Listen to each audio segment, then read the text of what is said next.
আমরা কোরআনের উপরে স্থান দিচ্ছি ফাজাইল আমলকে, দিচ্ছি কিনা? আমরা কোরআনের উপরে স্থান দিচ্ছি বেহেশতে যাওয়ারকে। যার ঘরে কোরআন নেই তার ঘরে ফাজাইল আমল ঠিকই আছে। আদর্শ নিচ্ছে হলো ইন্ডিয়ান ধ্বংসকারী চ্যানেল স্টার জলসা জি বাংলার। নামে ঠিকই আছে, খাতনা ঠিকই দিয়েছে, কিন্তু ভিতরে আদর্শ হিসাবে কাজ করে ব্রিটিশ কালচার।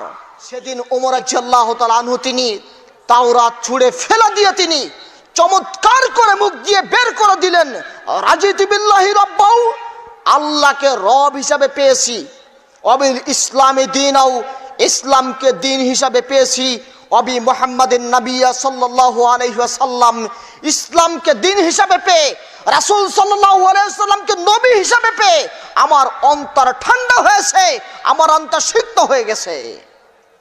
আজকে ওমর রাদিয়াল্লাহু তাআলা আনহুর এই বাণী আমাদের মাঝে চলছে, আমরা বুঝি না আমরা কি নিয়ে পড়ে আছি। আজকে কথায় কথা চলে আসছে, আমরা কোরআনের উপরে স্থান দিচ্ছি ফাজাইল আমলকে, দিচ্ছি কিনা? আমরা কোরআনের উপরে স্থান দিচ্ছি বেহেশতে যাওয়ারকে। যার ঘরে কোরআন নেই তার ঘরে ফাজাইল আমল ঠিকই আছে, যার ঘরে কোরআন নেই তার ঘরে বেহেশতে যাওয়া ঠিকই আছে।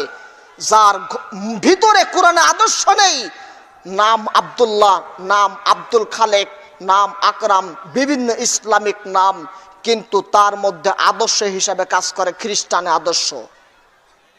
নাম ঠিক আছে, কিন্তু আদর্শ নিচ্ছে হলো ইন্ডিয়ান ধ্বংসকারী চ্যানেল স্টার জলসা জি বাংলার।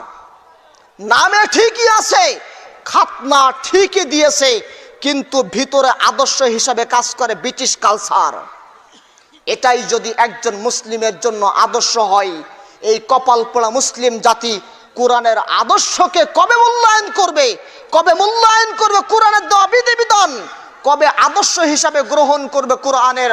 আমি আশ্চর্য হই আর ভয় পাই তাদের জন্য যারা কোরআনকে বিতাড়িত করে, কোরআনে আদর্শকে ছুঁড়ে ফেলা দিয়ে আল্লাহর বিধানকে অমান্য করে আদর্শ হিসাবে গ্রহণ করছে বিভিন্ন লেখনী কিতাব এবং বিভিন্ন দেশ থেকে ছুঁড়ে ফেলে দেওয়া খ্রিস্টানের আদর্শগুলাকে গ্রহণ করে নিয়ে নিজেদের ইমানকে তছনছ করে ডাস্টবিনে নিক্ষিপ্ত করে ফেলছে।